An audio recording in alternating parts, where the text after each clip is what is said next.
Recording number 220 భాగవత వివరణము. Fourth chapter ద్వితీయ భాగంలో second పార్ట్లో 894th పద్యం దగ్గర నుంచి చెప్పుకుంటూ ఉన్నాము.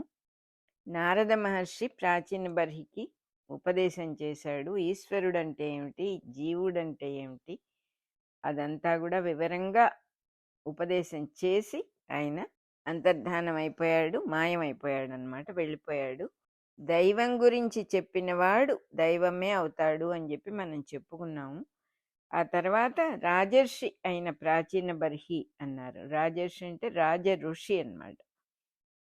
రాజుగా ఉన్నా కూడా ఒక ఋషిలాగా సమస్తాన్ని తెలుసుకున్నాడు కాబట్టి ఆయన రాజ్యాన్ని కొడుకులకు అప్పజెప్పేసి చక్కగా పరిపాలన చేయమని బోధించాడు.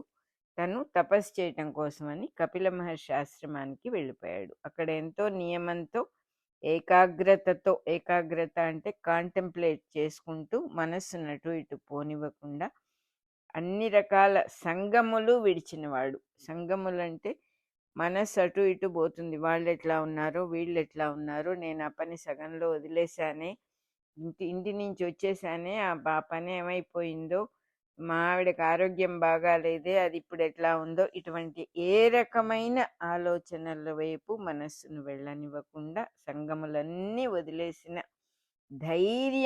ధైర్యవంతుడై, అన్ని సంగములు లేనివాడు ధైర్యవంతుడుగానే ఉంటాడు. ఎక్కడ హుక్కింగ్ ఉండదు అతనికి. ఇంకా వైరాగ్యంతో, ధైర్యంతో భక్తి యోగాన్ని అలవాటు చేసుకున్నాడు ఆయన. గోవింద పాద ధ్యానాన్నే ఒక అమృతపానం చేసినట్టుగా, గోవిందుడి పాదాల గురించిన ధ్యానం ఒక అమృతం తాగుతూ ఉన్నట్టుగా మనస్సుని ఆ భగవంతుడి పాదాల మీదే పెట్టాడు. కాబట్టి చాలా అద్భుతమైన చిత్త పరిణామము పొందెను అంటున్నారు. అంటే మనసులో ఆయనకు బాగా మార్పులు వచ్చినాయి అన్నమాట.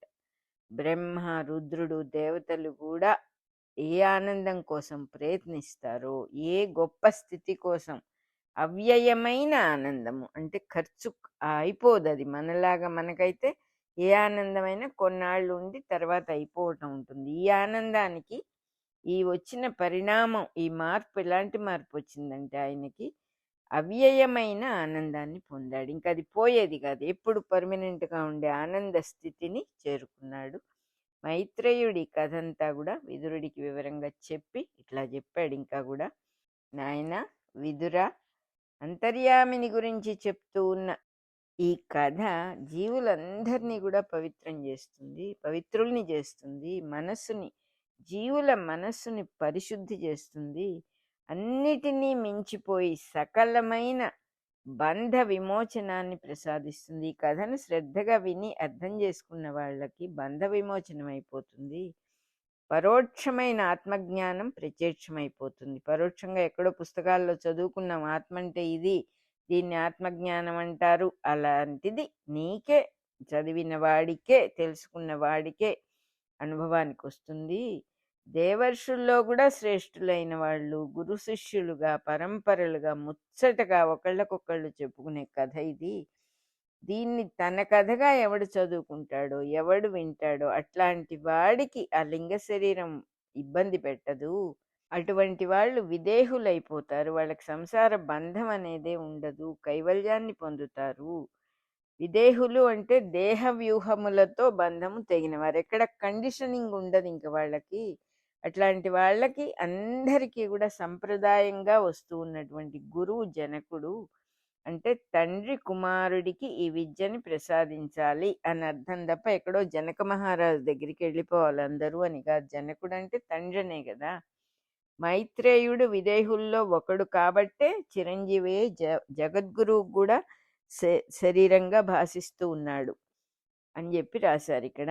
ఇట్లా పలికిన మైత్రేయుడిని చూసి విదురుడు మళ్ళా ఇలా అడిగాడు, మునీంద్ర, ప్రచేతసులు రుద్రుడి వల్ల ఉపదేశం పొంది నారాయణ సంకీర్తన స్వీకరించారు అని మీరు చెప్పారు కదా. అట్లాంటి నారాయణుడు సంతోషపడేటట్టుగా మరి ఆ ప్రచేతసులు ఏం చేశారు వివరంగా చెప్పు అని అడిగాడు. ఈ ప్రచేతసులు అనేవాళ్ళు ఎవరు మనకు గుర్తుంటే ఇంద్రియాధిపతులు. వాళ్ళందరూ కూడా 10 ఇంద్రియాలకి అధిపతులుగా ఉన్నారు. ఈ ప్రచేతసుల దగ్గరికే అలా క్యాజువల్గా యాదృచ్ఛికమైన పద్ధతిలో శంకరుడు వచ్చాడని చెప్పారు. అతడు నారాయణుడితో భేదం లేనివాడు అని దీన్ని బట్టే తెలిసిపోతుంది. శంకరుడికి నారాయణుడికి భేదం లేదు. ఎప్పుడూ కూడా ఎంతో ఆనందంతో వచ్చి కనిపించాడు. అతని వల్ల ప్రచేతస్సులు బంధ విమోచనం పొందారని కూడా చెప్పావు. అది ఇంకా వివరంగా చెప్పు అని అడిగాడు. ఈ ప్రచేతసులు ఎట్లాంటి వాళ్ళంటే ఇహపరలోకాల్లో హరిదర్శనాన్ని ఎప్పుడు వాళ్ళు చేసిన తపస్సుకు ఆ హరిదర్శనమే ఫలితం. దాన్ని వాళ్ళు ఎప్పుడూ పొందుతూనే ఉంటారు. ఏ ఫలితాన్ని ఎట్లా పొందారో ఇంకా వివరంగా చెప్పు అని ప్రశ్నించిన విదురుడితో మైత్రేయుడు ఇట్లా చెప్పాడు. ప్రచేతసులు 10 ఇంద్రియాలకు రాజులు అని చెప్పారు కదా.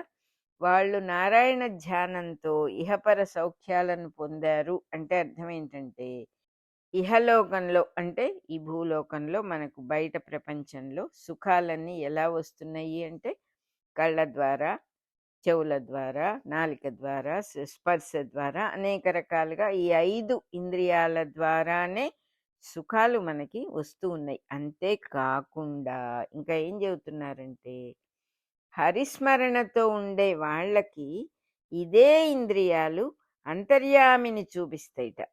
చూపించి పరలోక సౌఖ్యాన్ని, పరలోకంలో వేరే లోకంలో కూడా సుఖాన్ని కలిగించే గురువులు ఈ ప్రచేతసులు అని చెప్పారనమాట ఇక్కడ. అంటే భగవంతుణ్ణి చూడాలనే ఆకాంక్ష ఉంటే చాలు, భగవంతుడి స్మరణ ఉంటే మిగతావన్నీ సమకూరుతాయి అన్నమాట. ఆ ఇంద్రియాలే, ఏ ఇంద్రియాలైతే మనకి బయట ప్రపంచాన్ని చూపిస్తున్నాయో ఆ ఇంద్రియాలే భగవంతుణ్ణి కూడా చూపిస్తాయి. గురువులు ఆ ఇంద్రియాలు, ఆ ప్రచేతసులు అనబడే ఇంద్రియాలు గురువులే అని చెప్పి సూచన అన్నమాట ఇక్కడ. తండ్రి ఆదేశాన్ని ఎంతో సంతోషంగా రాజకుమారులు 10 మంది కూడా స్వీకరించారు. సముద్ర గర్భంలో సాటి లేని జపయజ్ఞ రూపంలో అఖండమైన తపస్సు చేసి సంతోషపడుతూ ఉన్నారు వాళ్ళు. ఇది సింబాలిజం ఏంటంటే, పిండం గర్భంలో పెరిగేటప్పుడు నీళ్లల్లో ఉంటుంది. ఆ నీళ్లకే, ఆ నీళ్లు అనే దానికే సంకేతం సముద్ర గర్భం. జపయజ్ఞం అంటే ఇంద్రియాలు ప్రజ్ఞావంతములయ్యే ప్రయత్నం. మరి కడుపులో ఉన్న బిడ్డకి ఇంద్రియాలన్నీ చక్కగా వికాసం పొందితే కదా వాళ్ళు పుట్టిన తర్వాత చెవులు వినపడాలి, కళ్ళు కనపడాలి, అన్నీ జరగాలంటే ఆ టైం అన్నమాట. అందుకని జలయజ్ఞం రూపంలో జపయజ్ఞము నీళ్లల్లో చేయటం అని చెప్తూ ఉన్నారు. జపయజ్ఞము అంటే ఇంద్రియాలు ప్రజ్ఞావంతములయ్యే ప్రయత్నం. ఆ కడుపులో ఉన్న బిడ్డకు సంతోషం పొందుతున్నారు అంటే జీవులకు ఇంద్రియాలుగా ఏర్పడి సంతోషాన్ని అనుభవానికి తీసుకురావడానికి రెడీ అవుతున్నారు అని అర్థం అన్నమాట. 10,000 సంవత్సరాలు నిష్ఠతో తపస్సు చేశారు. సృష్టికాలం అంతా వాళ్ళు ఒకే దీక్షలో ఉన్నారు. సృష్టి జరిగినంత కాలం వాళ్ళు దీక్షలో ఉన్నారు. ఇంద్రియాలు అనబడే ప్రచేతస్సులు అన్నమాట. దయామయుడైన నారాయణుడు ఎంతో సనాతన స్వరూపుడై అభయముద్రతో వాళ్లకు ప్రత్యక్షమయ్యాడు. సనాతనుడంటే ఎప్పుడు ఎప్పటివాడో, ఆయన లేని సమయం అనేదే లేదు అసలు. అంత సనాతన మూర్తి అన్నమాట ఆయన. ఆయన ఎంతో దయతో జీవుడుగా దిగి వచ్చాడు. అభయముద్ర అంటే 5 వేళ్లతో చేతిని పైకెత్తి చూపించే ముద్ర మనకు కూడా తెలుసు. 5 ఇంద్రియాలుగా ఈ 10 మంది కూడా శ్రీమన్నారాయణుడి సంకల్పంతో సృష్టి యజ్ఞంలో వాళ్ళ రెస్పాన్సిబిలిటీ తీసుకున్నారు చక్కగా అని అర్థం అన్నమాట. శాంతంగా ఉండే తన స్పర్శ అనే కిరణాల్ని ఆ రాజకుమారుల బాధని పోయేటట్టుగా వాళ్ళ మీద, ప్రచేతసుల మీద విసరింపజేసి వాళ్ళ ఎదుట ప్రత్యక్షమయ్యాడు నారాయణుడు అంటున్నారు. అంటే ఏంటిట? శాంతస్పర్శ అంటేనేమో ఇంద్రియాలకి బాహ్య విషయాలతో బయట ఏ కాంటాక్ట్ వచ్చినా కూడా అదే నారాయణుడి అంతర్యామి స్పర్శ అనుకున్నప్పుడు మనస్సు, చిత్తం చాలా స్థిమితపడతాయి. మనకి ఇది నారాయణుడే కదా అని మనం ఎప్పుడైతే అనుకుంటామో అప్పుడు స్థిమితపడతాయి. అటువంటి స్థిమితాన్ని, శాంతాన్ని పరమాత్మ ప్రసరింపచేస్తూ ఉన్నాడు. మనం గమనించటం లేదు కానీ వాళ్ళు తెలుసుకున్నారు ఆ విషయం. రాజకుమారులకి ఆ తపస్సు వల్ల బాధ కలుగుతుంది కదా, కొంచెం కష్టపడే తపస్సు చేస్తూ ఉన్నారు వాళ్ళు. ఆ బాధలన్నీ పోయేటట్టుగా, బాధలు అంటే పంచేంద్రియ విషయాల వల్ల కలిగే కర్మబంధాలు, అవన్నీ పోయేట్టుగా వాళ్ళ ఎదుట ప్రత్యక్షమయ్యాడు అంటే పంచేంద్రియాలతో మనిషిగా నారాయణుడే సాక్షాత్తు భూమి మీదకి దిగి వచ్చాడు అని అర్థంట. మేరుపర్వత శిఖరంలాగా నీలం రంగు శరీరంతో గరుడ వాహనం మీద వచ్చాట. మేరుపర్వతము హిరణ్యగర్భుడు అనే చతుర్ముఖుడి సృష్టికి చిహ్నం ఉంటుంది. అది సింబాలిజం అన్నమాట. మేరుపర్వతం అనేది చతుర్ముఖుడి సృష్టికి సింబాలిజం. నీలదేహము అంటే ఆకాశం. ఆకాశం ఉంటేనే కదా, ఖాళీ ఉంటేనే కదా సృష్టి అంతా జరిగేది.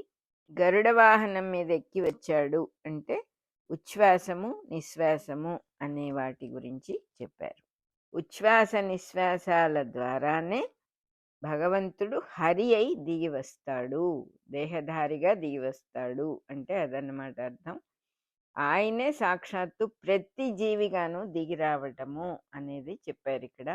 ఆయన దేహ కాంతి వల్ల అన్ని దిక్కుల్లో ఉన్న చీకటి తొలగిపోయిందిట. అంటే దేహం ధరించి దిగి రావటం వల్ల జ్ఞానం వికాసం పొందటానికి ఇది ఒక పెద్ద సాధనం. శరీరం అనేది మనం జ్ఞానాన్ని తెలుసుకోవటానికి, జ్ఞానాన్ని వికసింపజేసుకోవటానికి ఒక సాధన అన్నమాట. 8 ఆయుధాలు ధరించి నారాయణుడు మునుల చేత సేవించబడుతూ ఉంటాడు. 8 ఆయుధాలంటే అష్టవిధాలైన ప్రకృతులు, వాటితో అష్టాక్షరి మంత్రం అనే నారాయణ మంత్రం కూడా ఏర్పడుతోంది. అహోరాత్రాల్లో అంటే రాత్రి పగలు అనే వాటిల్లో 3 గంటలు ఒక్కొక్క ఆయుధం ఉంటా నారాయణుడికి. జీవులకు దినచర్యలాగా ప్రత్యక్షం అవుతుంది. అదే ఈ వ్యూహమే నారాయణ కవచంలో కూడా వర్ణించారు. బంగారు కుండలాలు తళుక్కుమంటూ ఉన్నాయిట. అంటే శబ్దము పదము వాక్యము స్వరాలుగా వినపడే జ్ఞానమయమైన మొట్టమొదటి శాస్త్రం ఉంట. వినే శక్తే కర్ణభూషణం. నిజానికి చెవులకి నిజమైన భూషణం ఏమిటి? చెవిటివాడికి పెద్ద పెద్ద ఆభరణాలు చెవులకు పెట్టి ఏం లాభం?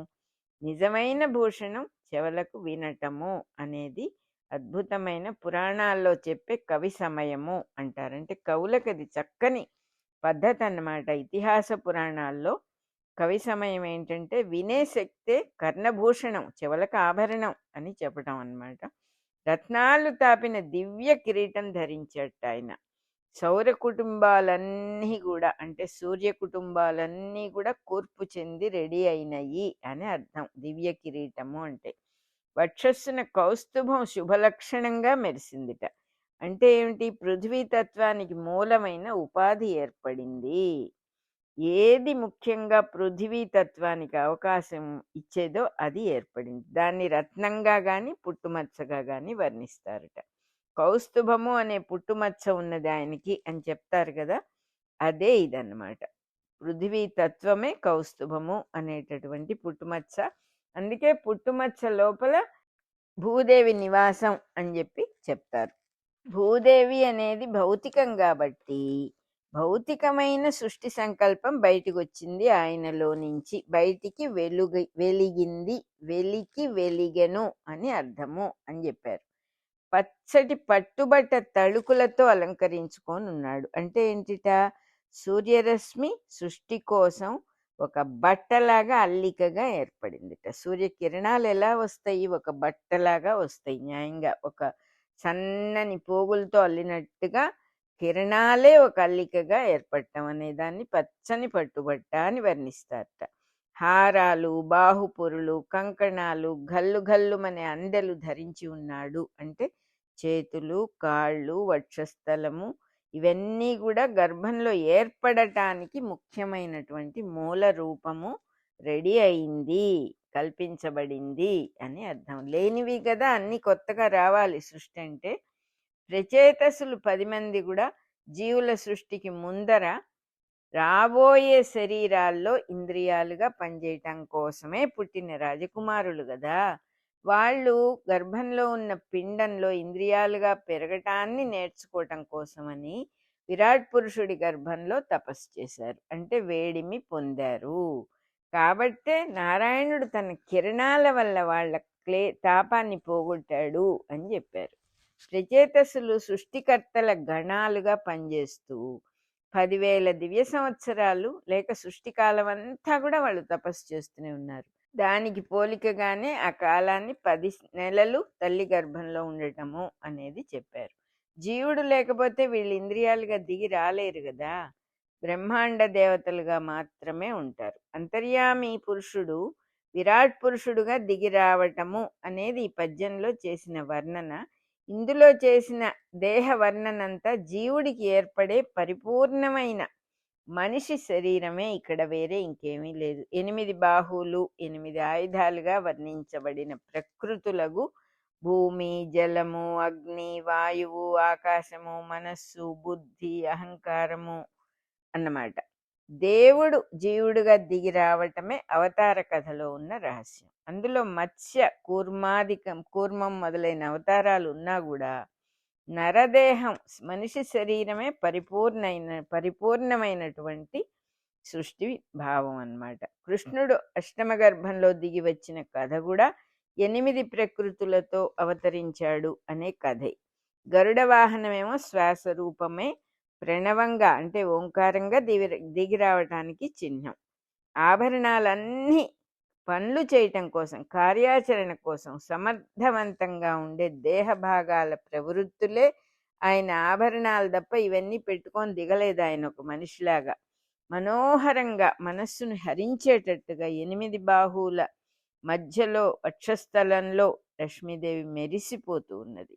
ఆమె కాంతులతో స్పర్ధ వహించి ఆవిడ ఎంత మెరిసిపోతుందో అంతకంటే నేను ఇంకా మెరుస్తాను అన్నట్టుగా వైజయంతి అనే వనమాల కూడా తళుక్కుమని ఆయన హృదయంలో మెరుస్తూ ఉన్నది. స్పర్ధ వహించి అంటే కాంపిటేటివ్గా వస్తోంది అనమాట కాంతి.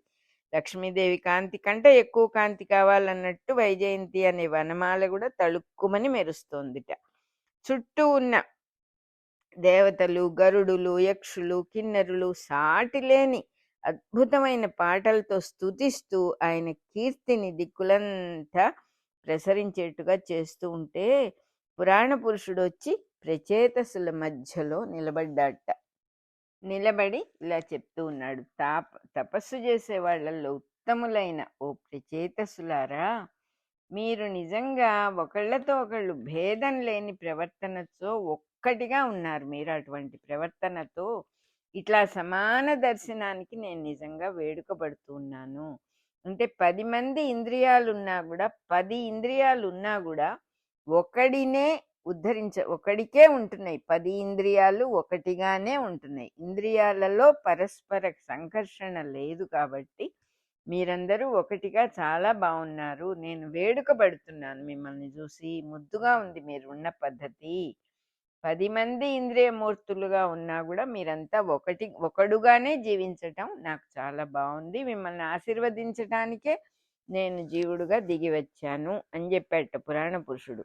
తప్పకుండా మీ కోరికలు తీరుస్తాను, చెప్పండి నాకు మీకేం కావాలి అంటే అర్థం ఏంటంటే ఇంద్రియాలు జీవుల పరస్పరత్వాన్ని ఏర్పరుస్తాయి. జీవులలో కూడా ఒకరినొకరు మాట్లాడుకోవటానికి, ఒకరితో ఒకరు స్నేహంగా ఉండటానికి ఇంద్రియాలు అవసరం. ఏదైనా ఒకటి కోరుకోవటం, ఆ కోరిక తీరడం అనే వేడుకలన్నీ ఏర్పడటానికి కూడా ఇంద్రియాలే కారణం. కాబట్టి అలా కథగా చెప్పారనమాట. ఆ వేడుక అనే మాట అలా చెప్పారు. జీవులందరిలో కూడా ఎవరైనా సరే రాత్రి నిద్రపోయే ముందర మిమ్మల్ని స్మరించుకుంటే వాళ్ళు ధన్యులైపోతారు అని చెప్పాడు నారాయణుడు. నిద్రలో ఇంద్రియ ప్రవృత్తులన్నీ కూడా మనం నిద్రపోయేటప్పుడు ఇంద్రియాలన్నీ ఆ వృత్తులన్నీ అంతర్యామి దగ్గరికి వెళ్ళిపోతాయి. అక్కడ అణిగి ఉంటాయి. అందువల్ల పడుకునే ముందర మనం ప్రచేతసుల్ని గనక ధ్యానం చేస్తే ఆ భగవంతుడు వెంటనే మనల్ని కరుణిస్తాడట. ఎందుకంటే ఆ ప్రచేతసుల ధ్యానం సరాసరి నారాయణుడి దగ్గరికి వెళ్తుందన్నమాట. ఆయన మనల్ని చక్కగా యోగ నిద్ర అంటే ఏమిటో తెలిసి మనకి యోగ నిద్ర అంటే ఏమిటో తెలిసేట్టుగా చేస్తాడట పరమాత్మ. అట్లా ప్రతిరోజు ప్రచేతసుల్ని తలుచుకొని నమస్కారం చేసుకుని పడుకునేవాడికి స్నేహం అంటే ఏమిటో తెలుస్తుంది. ఒకళ్ళతో ఒకళ్ళు ప్రేమగా ఉండటం అంటే ఏమిటో తెలుస్తుందిట. భూతదయ బుద్ధిలో నిర్మలంగా ఉండటం ఎలాగో తెలుస్తుంది. సజ్జనుల యందు అంటే మంచి వాళ్ళ యందు ఎంతో ప్రేమ కలిగటం అనేది అప్రయత్నంగా జరుగుతుంది. ప్రత్యేకమైన సాధనగా కాకుండా సహజంగా జరుగుతుంది. అదే రకంగా సంసార బంధం నుంచి కూడా తెలియకుండానే దాటి వచ్చేస్తారు. సమస్త పాపాలు తొలగిపోయి సుఖపడతారు వాళ్ళు అని నారాయణుడి ఉద్దేశం అన్నమాట.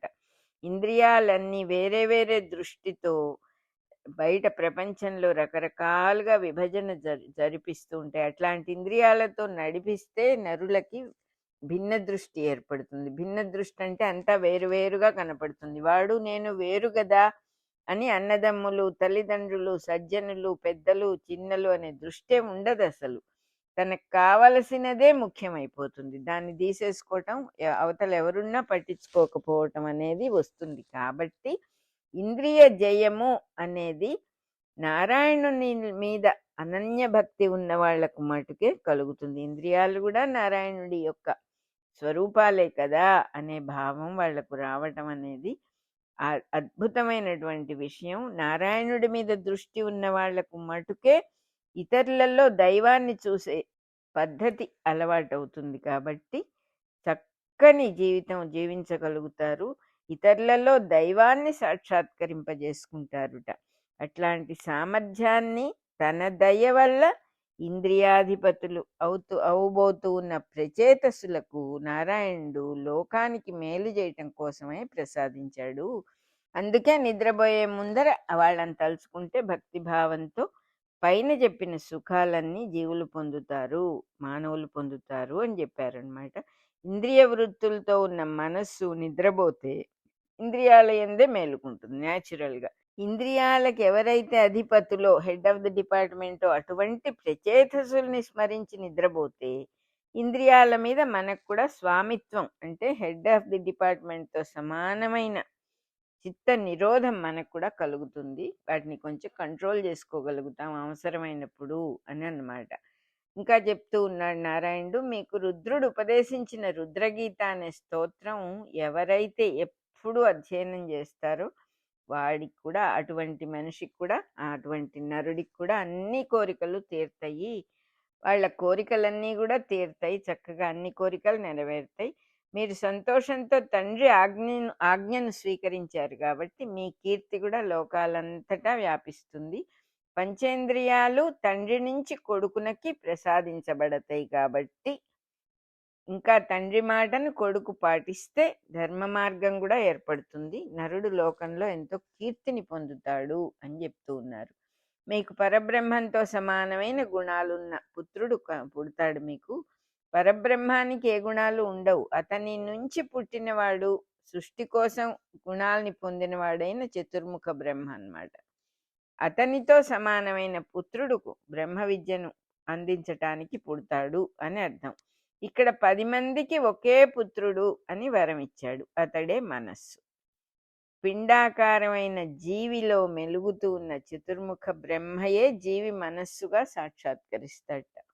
అంటే కేవలం ప్రతి వాళ్ళ మనస్సు సాక్షాత్తు ఆ బ్రహ్మదేవుడే అన్నమాట.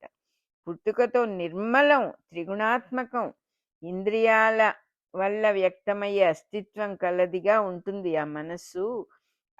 ఆ మనస్సు అనేది మీకు ఆత్మ సంతతిగా వస్తుంది. దేహం పుట్టటం కాదు, ఆత్మకు ప్రతిబింబమైన మనస్సే పుడుతుంది అని భావం అన్నమాట.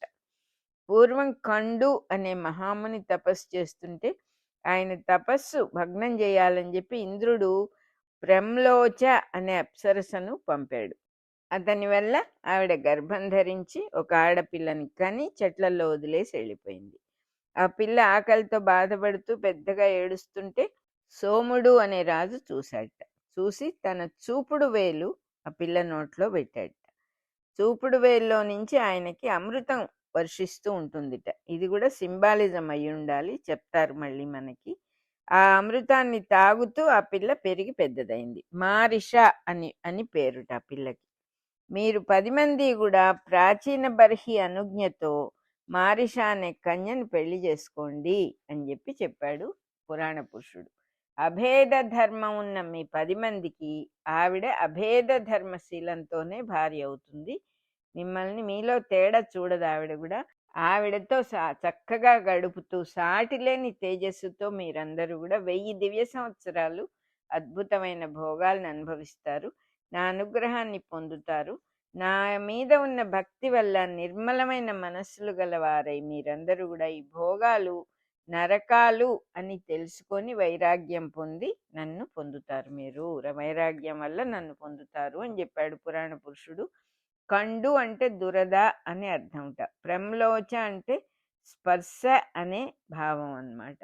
దాన్ని కలిగించే ప్రాణము అని అర్థం. స్పర్శని కలిగించే ప్రాణం ఉంటే కదా స్పర్శ కలుగుతుంది. ప్రంలోచ అంటే అదన్నమాట.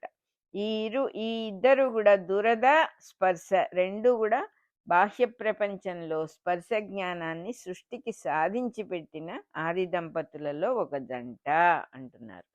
అంటే కండు ప్రంలోచ అన్నమాట. ఇంద్రుడు ఇంద్రియాలకు రాజు. అతడు వాళ్ళ దాంపత్యానికి కారణమయ్యాడు. వాళ్లకు పుట్టిన మారిష అనేదే జీవరసం లేక ప్రాణమయ కోశము అని అంటారనమాట. మారిష అంటే చెదరగొట్టేది అని అర్థంట. జీవుడుగా దేహం ధరించిన ప్రజ్ఞకు ఆ దేహాన్ని చెదరగొట్టే పరిస్థితుల మీద భయం ఉంటుంది. అదే ప్రాణభీతి. అది జ్ఞానం ఉన్న జీవులకు లేని జీవులకు సమానంగానే ఉంటుంది. ఆ భయం అనేది ప్రాణభయం అనేది జ్ఞానంతో సంబంధం లేదు, ఇద్దరికీ భయం ఉంటుంది. ఇది దేవతల్లో ఉండదు. నిప్పు నీళ్లు గాలి మొదలైన వాటికి కూడా మారిష లేక మృత్యుభీతి ఉండదు. కాబట్టే భూలోకంలో ప్రసవించి తల్లి దేవలోకానికి వెళ్ళిపోయింది అని చెప్పారు. ఖనిజాల నుంచి వృక్ష దేహాలన్నీ ఏర్పడతాయి. మొట్టమొదటగా ఈ ప్రజ్ఞ అప్పుడే పుడుతుంది కాబట్టి ఆమెను వృక్షముల మధ్యలో వదిలిపెట్టి వెళ్ళిపోయింది అంటానికి కూడా కారణం ఇదేను. సోముడు అనే గంధర్వుడు రసాత్మకుడు, అంటే రుచి దేహ సారము ప్రాణాన్ని నిలిపే ద్రవ్య రూపం. అతడు ఆ రూపంతో వస్తాడనమాట. అతను సోముడు అంటే దేహసారం అంతా సోముడే, ప్రాణాన్ని నిలిపే ద్రవ్యం అంతా సోముడే, ఆ రూపంలో వస్తాడనమాట. అప్పుడే మొట్టమొదటి ప్రాణమయ కోసమైన వృక్షాలు పుడుతున్నాయి జీవులకి. రసాత్మకుడనై సోముడనై నేను ఓషధులనన్నిటినీ పోషిస్తున్నాను అని గీతలో కృష్ణుడు చెప్పాడు కదా. ఆ ప్రాణమయ కోశంలో మొట్టమొదటగా మేలుకోవటమే ఉషస్సుగా వేదాల్లో చెప్పారుట. ఉషస్సులో మేలుకోవటము అనేది వృక్షజాతి జీవులు ఓషధులు అని పిలవటం అన్నమాట. ఈ మారిష సోముణ్ణి ఆహ్వానించే సోమరసము అని వేదాల్లో వర్ణించారు. ఆవిడ ఉషస్సు పొడుపుట ఎండలో, అంటే పొద్దున్నే ఉషస్సులో వచ్చే జస్ట్ ఎండ అప్పుడే వస్తూ ఉంటుంది, దాన్ని పొడుపుటెండ అంటారు. చెట్ల ఆకుల మీద దొరికింది అని అంటారు కదా, ఆ ఉషస్సు అట్లాగే విష్ణు పురాణంలో కూడా చెట్ల ఆకుల మీద దొరికింది అని విష్ణు పురాణం కూడా వర్ణించిందిట. ఏం దొరికింది? ఉషస్సులో పొడుపుటెండలో చెట్ల ఆకుల మీద ఈవిడ దొరికింది అని విష్ణు పురాణంలో రాశారు. సోముడు గంధర్వుల్లో వాడు. గంధర్వులేమో దేవగణాల కన్నా పైవాళ్ళు. బ్రహ్మాండం లోపల దేవతలు తయారవుతుంటే ఆ గ్రుడ్డుకి బ్రహ్మ అండము అనే గ్రుడ్డుకు వెలుపల ప్రవాహ రూపంతో అలలు అలలుగా తాళలయాత్మకంగా గంధర్వులు సంగీతం పాడుతూ ఉంటారు. ఆ తరంగాల మీద తేలుతూ ఉన్న బ్రహ్మ గ్రుడ్డులో దేవతలు 12 ఆదిత్యులుగా, 11 రుద్రులుగా, 8 వసువులుగా రూపాలు పొందుతూ ఉంటారు.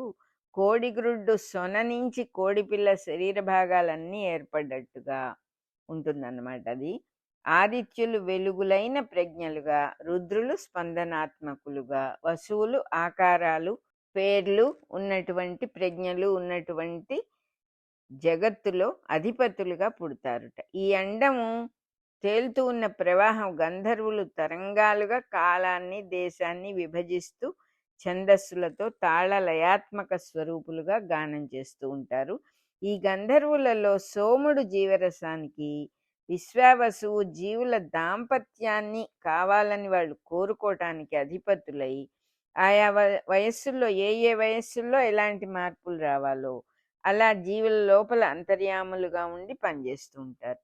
ఈ సోముడి కిరణాలు వృక్షాలకు చెట్లకి సూర్యరశ్మి మూలంగాను, విత్తనాలు మొలవటానికి చంద్రుడి మూలంగాను దిగొస్తాయి. వృక్షాలు మొలవాలంటే చంద్రకిరణాలు, పెరిగి ఆహారం కల్పించుకొని జీవించటానికి సూర్యకిరణాలు, సోముడి అమృత కళను ప్రసాదిస్తుంటాయి. దీన్నే నవసుధావర్షి అయిన సోముని చూపుడు వేలు అని కవిగారు వర్ణించారు అంటున్నారు. సోముడు అనే రాజు వచ్చాడు, ఆయన చూపుడు వేలు పిల్ల నోట్లో పెట్టాడు అని చెప్పారు కదా, అదిట అమృతం కురవటం అంటే. ఈ మారిషను వృక్షస్థితిలోనే ప్రచేతసులు పెళ్లి చేసుకున్నారట. 10 ఇంద్రియాలు చెట్లల్లో జీవరసంగా మాత్రమే ఉంటాయిట, అన్నీ కలిసి ఒకటిగానే ఉంటాయి కాబట్టి వృక్షాల్లో ఏ తేడా ఉండదు. శబ్దమైన, కాంతి అయినా, స్పర్శ అయినా చెట్టుకి ఒకే అనుభవంగా జరుగుతుంది. అదే రకంగా సుఖమైన స్పర్శ, నొప్పి రెండు ఒకే అనుభవంగా చెట్టు మొత్తానికి కలుగుతాయిట. అంతేగాని విడివిడిగా ఒక్కొక్క ప్రాంతానికి ఒక్కొక్క కొమ్మకి నొప్పి లేదా ఆకుకి నొప్పి అనేది ఉండదు. మనం ఆకు గిల్లినా, మొగ్గ గిల్లినా, చెట్టు కొట్టినా చెట్టు మొత్తానికి నొప్పి కలుగుతుందన్నమాట.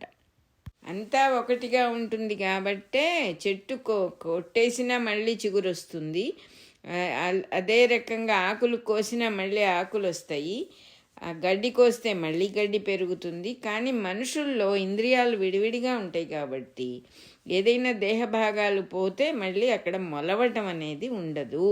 దీన్ని బట్టే ఋషులు కొంతమంది సంస్కారవంతంగా ఆలోచించి చెట్లు తినొచ్చు కానీ జంతువుల్ని తినకూడదు అని ఒక సంప్రదాయాన్ని పెట్టుకున్నారు అంటున్నారు. ఇంద్రియాల్లో విభాగాలు ఉండవు కాబట్టి జీవరసం మొట్టమొదట వృక్షాల్లో ఒక చైతన్య స్వరూపంగా ఉంటుంది అని వర్ణించారట. ప్రచేతసులు ధర్మాన్ని అనుసరించేవాళ్ళు. మారిష కూడా ధర్మశీల, పతివ్రత అని వర్ణించారు. వృక్షాల్లో ఈ ధర్మాలన్నీ ఒకే రకంగా ఉంటాయి అని అర్థం అన్నమాట. మారిష, ప్రచేతసులు అనేది వృక్షజాతికి సంబంధించినట్టుగానే ఉన్నది ఇక్కడ.